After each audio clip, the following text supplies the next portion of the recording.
Hello बच्चों, let's see this question. Question says, wind is blowing in north direction. Let's say this is north direction. और इस direction में wind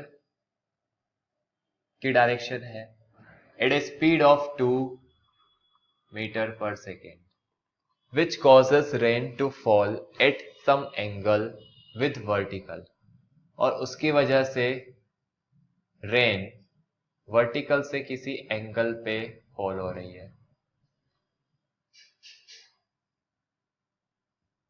With what velocity should the cyclist drive so that the rain appears vertical? तो यहां पे आपका cyclist है, ये cyclist let's say. अब ये साइकिलिस्ट को किस स्पीड से चल ड्राइव करना चाहिए कि जो overall net velocity V net of rain क्या दिखे, उसे वर्टिकल अपियर हो. सिर्फ ये अपियर हो, इट मींस जो हॉरिजॉन्टल है, नेट हॉरिजॉन्टल ऑफ रेन क्या होना चाहिए, 0 होना चाहिए. हॉरिजॉन्टल स्पीड उसकी 0 हो जानी चाहिए. ऑप्शंस 2 मीटर पर सेकेंड साउथ, 2 मीटर पर सेकेंड नॉर्थ, 2 मीटर पर सेकेंड वेस्ट, 4 मीटर पर second south.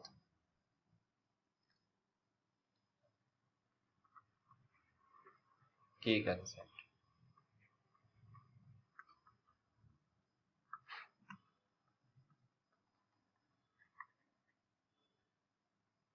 Rainman problem, right? Okay, so velocity of air या wind is 2 मीटर पर सेकेंड.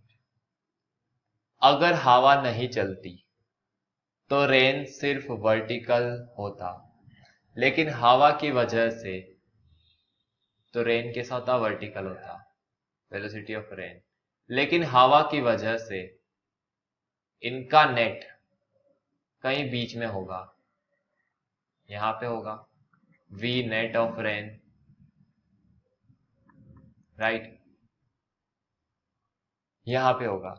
उसका ये कहना है कि जो साइकिलिस्ट है, ये आपकी साइकिल है, ये साइकिलिस्ट की क्या स्पीड होना चाहिए कि वर्टिकली दिखे.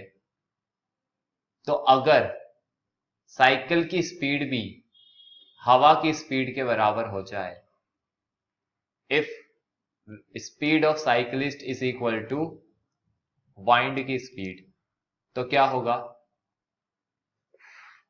दो वेक्टर पैरेलल हो जाएंगे. दो वेक्टर पैरेलल होना मतलब रिलेटिवली ये भी 2 का चलेगा, ये भी 2 का चलेगा. तो अगर आप रिलेटिव देखोगे तो रिलेटिवली क्या है, ये 0 है. एक दूसरे के रिलेटिवली देखेंगे तो उनकी स्पीड हो जाएगी 0 और सिर्फ आपको वर्टिकल ही दिखाई देगा. तो आंसर आना चाहिए 2 मीटर पर सेकेंड. किस डायरेक्शन में, नॉर्थ में जा रहा है ये, हाँ जी, 2 मीटर पर सेकेंड नॉर्थ आपका आंसर है. 2 मीटर पर सेकेंड नॉर्थ आपका आंसर है. फिर से बताएं शॉर्ट में कैसे देखा कि अगर वाइंड की स्पीड वेलोसिटी ऑफ साइकिलिस्ट के इक्वल हो जाए तो क्या होगा, इनकी जो रिलेटिव वेलोसिटी है वो क्या हो जाएगा, 0 हो जाएगा हॉरिजॉन्टल में. इट मींस नेट रेन का सिर्फ वर्टिकली दिखेगा, आपको वर्टिकली दिखेगा. ये आंसर हो गया, राइट. तो आप इसको अगर लिखना चाहें तो आप इस डायग्राम से अगर आप इसको सॉल्व करना चाहें तो हम यहाँ पे लिख सकते हैं कि जो रेन की नेट रेन वेलोसिटी है, वेलोसिटी नेट ऑफ रेन क्या है, क्या होगी सर, वो होगी सर v, हमने क्या लिया, v ऑफ वाइंड और ये है v ऑफ रेन. लेट से इसको v1 कह देते हैं अपन और इसको वाइंड को v2 कह देते हैं. तो जो वाइंड है ना उसको हमने कह दिया v2 और इसको हमने कह दिया v1. अब जो नेट होगा वो क्या होगा, v2 कहाँ पे है, आई कैप में है और V1 कहा है नेगेटिव जे कैप। तो हम क्या लिख सकते हैं, V2 I cap minus V1 J cap, this is the net.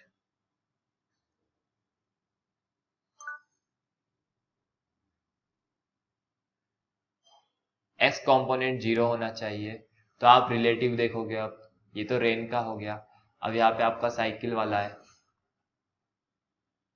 तो साइकिल वाले की है V ऑफ साइकिल। तो V ऑफ साइकिल क्या है, V ऑफ साइकिल है VC I कैप।